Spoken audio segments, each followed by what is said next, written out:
Hi, welcome. This is Dr. John DeMartini. This is one of the most amazing and inspiring shows that you can listen into. If you want to be on the edge of your seats, if you want to open up your heart, if you want to expand your mind, and you want to meet incredible people, stay tuned because you're just about to experience a transformative radio show that will change your life. And you're listening to the Dr. Pat Show that's coming up right next.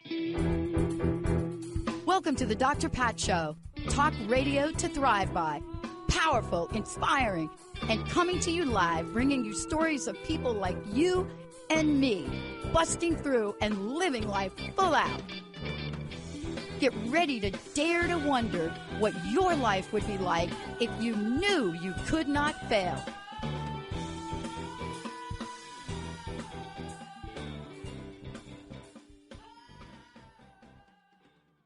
Hey, everybody. Welcome, welcome, welcome. It's so great to have all of you tune us in and turn us on.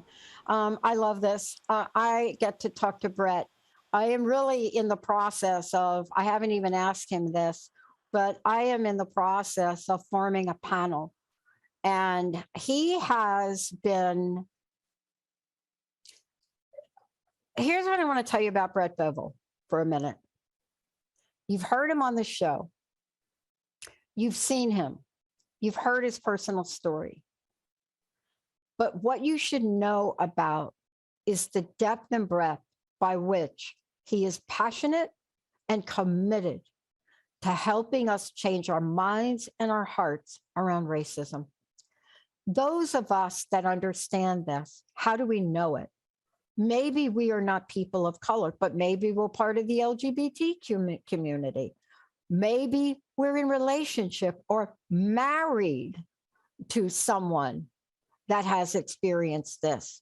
Maybe because of that, you have experienced this. Maybe today's show is for you, because here's what we're going to talk about. What can reason tell us about racism? Look, science has been in the forefront. Studies have been done. But neuroscience in particular will point to things, and he is going to take us on a ride today because he has written the most incredible book, Healing Racism Within. And more than that, he is teaching and he is getting the message out. But pay attention to this, because science can pinpoint this thousands of years back. Brett, this is amazing topic because we don't put it together. We don't put science and racism together, do we? Not usually. I had an interesting conversation about 2 weeks ago with two neuroscientists who are going to be teaching at Omega Institute, Dr. Alex Korb and Dr. Lisa Miller. And it was a side conversation through email, and I brought up the topic of racism and talking about the brain, and they both then started sending me different articles and different studies that had been published in the world of neuroscience around this whole issue. And I found it really fascinating. I'm actually just going to read the title of one of the studies that came out in 2012. It's called "Their Pain is Not Our Pain, Brain and Autonomic Correlates of Empathic Resonance with the Pain of the Same or Different Race of Individuals." So there's actually studies going on that show that the way we think often is that, you know, if they show an image of somebody in pain in their mapping our brain at the same time, we'll resonate with somebody if they look the same as us, right? If they look like they're the same color as us. And yet if it's somebody who's experiencing pain who is a different color than us, different parts of the brain are not lighting up. So it's just showing that we really internalize this unfortunate thing called racism at the cellular level in our brains. And I think there are ways that we can certainly change that through meditation, through gratitude practices, through energy work, and through really, you know, bringing attention, shining the light on the issue and doing the inner work to change how we think. Yeah. And let's just get a recap for a minute on some of the things we've previously talked about. I don't know of any incident that I've had in my life that I can put in the category of racism, misogyny, whatever you want to call it, any of those categories, gay bashing, hate crimes, right? Because I've gone through. I don't know that there's any that I can pinpoint and say, oh, Brett, I was not traumatized by that. because there is the science of trauma now. And let's talk about this. There are multiple kinds. There's the I just got beat within an inch of my life trauma. And then there's the other one. There's the more passive aggressive. I can't walk down the street. If I lift my head up, somebody may hit me. This is inside of me every day. There's a science that's working on me, my self-esteem, telling me I'm not good enough. What are your thoughts on that? I mean, even just the most recent horrific crime that happened in Buffalo. You know, Oh I my think, gosh. what if I'm an African American person or a person of color of whatever race?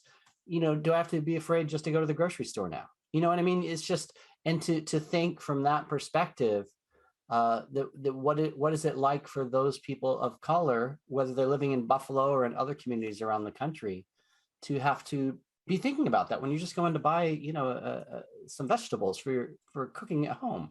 I mean, it's ridiculous that we live in a society where this is the reality.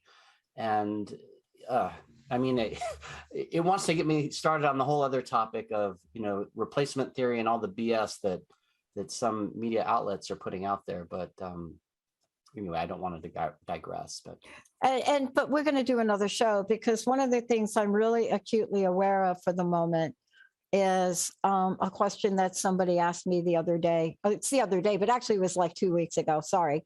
But then they came back to me again with the latest initiative and information that's going on, right? Everything from Elon Musk's announcement this morning to the Supreme Court. And they say, Pat, what do you do? What are you going to do? Like, what are you doing? Like, we're not like seeing you do anything. And so I looked at that and I said, well, Brett writes a book. He's out here every day. He's teaching it. And I am doing something, but not enough. I have a network. I have Brett on the network. We're going to be expanding this. We're going to have an entire diversity channel. And yet she came back and said to me, Brett, what else are you going to do? I'm going to have to talk to you. But you see, it is a time of action, but it's also a time of understanding. Help us understand the neuroscience of this and how insidious this can be. Yeah. So again, it's literally, it's baked into the fabric of who we are. Whether you consider yourself to be somebody who's like openly progressive and very liberal minded about things, it's still baked into the fabric of our society. It's baked into our cellular consciousness. And that's where we need to start looking and start changing things if we really want to start to change society as a whole. Do we need to go out and vote? Yes. Do we need to make sure that the right people are running our programs and our government and all that? Yes. But we also, even in spite of that, we also still need to be doing the internal work, whether it's meditation or gratitude work or art therapy, whatever it takes for us to go inside and literally change that formula that exists inside of all of us. I would say it's just part of our society. It's part of the water that we drink. You know, that energy of racism is in every little interaction that we are part of. And so we have to, first of all, just acknowledge it and become aware of it. And then once we are aware of it, then start doing the inner work. But yes, we always have to be doing the outer work too: voting, protesting, bringing our voices out to the town square in whatever way we can.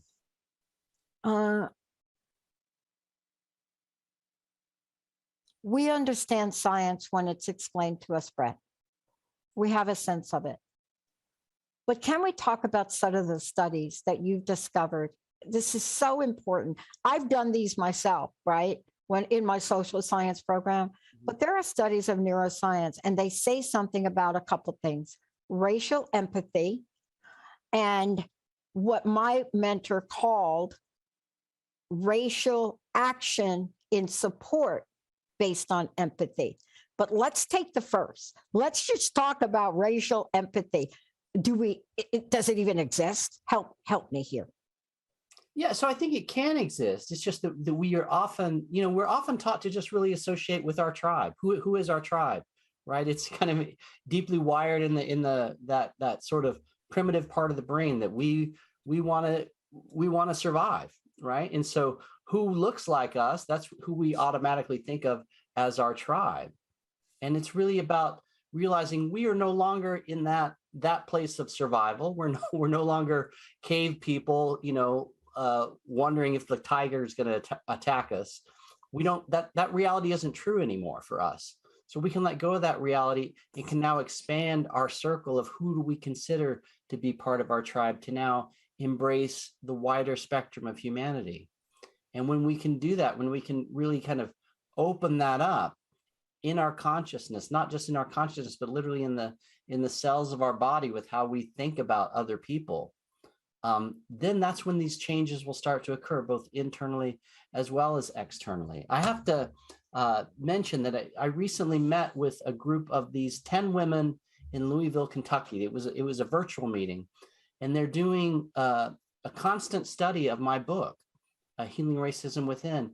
And just hearing them talk about the way the book has impacted their lives and the things that they're seeing about patterns in their own lives, the way it's helping them be more vocal in speaking about issues of race in Louisville, which is, a place where there has been definitely some racial issues in the past year or two. So I think there's just so much work that we can do here to really bring light onto this deeper issue that's part of all of us. And I want to really talk about this because I think we have to take 30 seconds. And Benny, we're going to skip the break because there's really a lot to talk about, Brett. I want to just take a moment because a lot of times when we talk about racism, we go to racism and when we talk about racism and dynamics between men and women or gender, let's just say gender. We often think about color and white. That is not the spectrum of this. It's fascinating to me because I just recently shared that I found out that Grandpa was born in Brazil, changed his name, changed the last letter on his name, made it a vowel, made himself Italian, right? Like his name was not that. And he made the S an A. I just found this out. Thank you, ancestry, and right. And I was talking to some people, and one of them said to me, I don't think Brazilian is Latina. So there's another layer of this within the realms of race, isn't there? Yes. Oh, yeah. I mean, it's, again, I think it goes back to that tribal sense of who we are. And there can be so many ways to identify who is our tribe or who is not part of our tribe. There can be so much of that us versus them mentality that can come out in all kinds of ways, whether it's around, gender or race or variations of color, even people who are of the same race and experiencing discrimination because some are darker skinned than others within that same race. I mean, that's a very, very real issue as well. So it's all those variations. I think if we can just begin to expand that sense of who we are considering to be part of our tribe and to let the fear go. There's so much fear mongering too these days, especially in the media. And I think it just only fuels the flames of these triggers that many people have.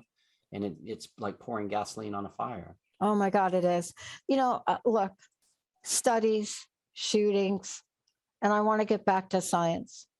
I remember it was really interesting. My first dynamic of understanding a little bit about the way I looked when I was younger. My sister was going to school for beauty school. She didn't know what she was doing. And she decided she was going to do my hair. So she does my hair. Long story short, it's orange. Every place I went, it was assumed that I was either Puerto Rican, right? Because people would start talking to me in Spanish. That's how I knew that. Just by that, right? And so when do we get to the neuroscience of different, but not less than? It's interesting because, like I said, I was having this conversation. It was a email conversation with Dr. Lisa Miller and Dr. Alex Korb, and I was bringing that very issue up. Like, yes, we've got certain scientific studies that can show us that racism is real and that how it exists in the brain. And my question is, like, what's that next step? How do we start to then use neuroscience to change the brain to really rewire that racist mindset so that it is no longer in a place of hatred and us versus them, but it's more in a place of holism and compassion. And one thing that Dr. Lisa Miller was talking about was how, it's kind of that spectrum of between oneness and wholeness and difference. And often we go to one or the other. Often we're either like, oh, it's all one, or we're totally focused on the difference. And she's like, no, it's really both. We have to be in that place where we can see both, that everything is one and we are all interconnected and all connected to the divine. And at the same time, there are differences. And how can we live in that place of both acknowledging those differences and appreciating those differences, and at the same time realizing we are also still one, we are also still interconnected? I love that we're talking about this because, first of all, the title of your book is Healing Racism Within. Can we just take a moment and update people on, one, how they can get a copy of the book in case they want to start a book club themselves to study the book? And then also give us an update on some of the events you're doing and to get the word out here. Sure. So the book, you can get it on, any bookseller, Amazon.com, Barnes and Noble. Also, I always a big fan of supporting your local bookstore. If they don't have it right now, you could go in and just ask them to order it for you. It's readily available wherever books are sold, really. So again, the title is Healing Racism Within, a Lightworker's Guide. And for my events, the next public event that I'm doing is at Omega Institute the weekend of July 1st through 3rd, a first and second degree Reiki training, which includes not only traditional Reiki training, but I also weave in what I call psychic Reiki, which I see as being kind of the next step in the evolution of Reiki. It's a very wonderful place to learn if you've never been to Omega. So I hope some people will come check it out there. You can also find out about just me and my events at brettbevell.com. That's BRETTBEVELL.com. Let's talk about what if we had, what would change, Brett, from where you sit? Because you are the person that teaches this, that you work one-on-one, you help people. But I would like to know, when we take a look at the science of this and we take a look at racial empathy of this, I was recently looking at a study that looked at racial in-group bias, empathy for people that are in pain. And the fact that when you look at racial in-group bias and individuals in pain, it's also characterized by neural responses, right? And those responses are perceived pain for the same relative to other race individuals. So what happens is we share in the pain, so to speak, right? Mm-hmm. What can we do to educate people? But we're beyond education, I think, Brett, and your book says it. We now have to learn how to heal it. I mean, what if schools had your book? You see what I'm saying? Yeah. I mean, it's I wish more schools had my books. I hope some do.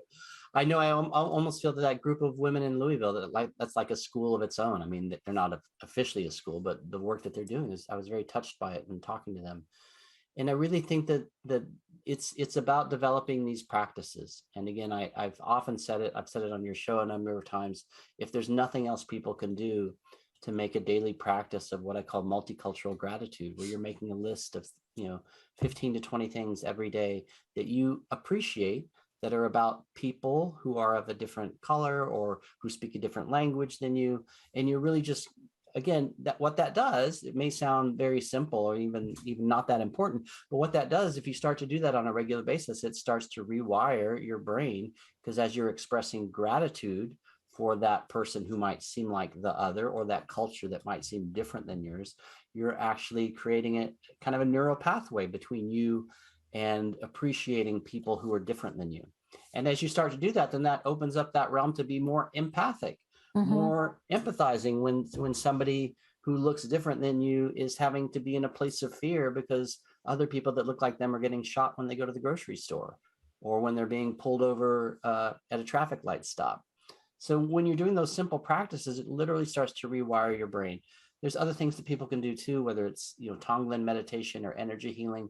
But I always come back to the one practice that everybody can do is multiracial gratitude. Oh. The gap that I see, I'd like you to jump in.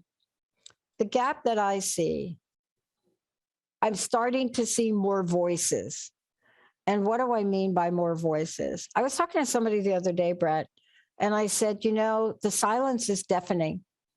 And they say, what are you talking about? There's stuff all over social media. I said, yeah, that's the silence. Because when you look at social media, having somebody tweet something is a dilution. And I said, what I think we just saw last weekend, and we're going to see more of, is what happens when people show up in a place and express how they feel about something. When you're looking in somebody's eye, not some little Twitter or Facebook feed, and you're looking at them and you're seeing the passion and the purpose. Doesn't that also help do rewiring for those people that think they're alone? Yeah, I mean, I going back to this group of women in Louisville, when I heard them share their stories and how they were connecting not to just the things that I mentioned in my book, but connecting to each other around those various topics, and even talking about their own stories, often related to abuse and relating the patterns of that abuse to the larger patterns of racism that exist in society, which I also talk about in my book. And there's so much healing that can happen when we do that, when we come together as a group, when we come together in community, face to face, not just on social media or through places like Twitter and Facebook, but when we have groups of people that meet together, that's where their deepest healing, I think, can happen.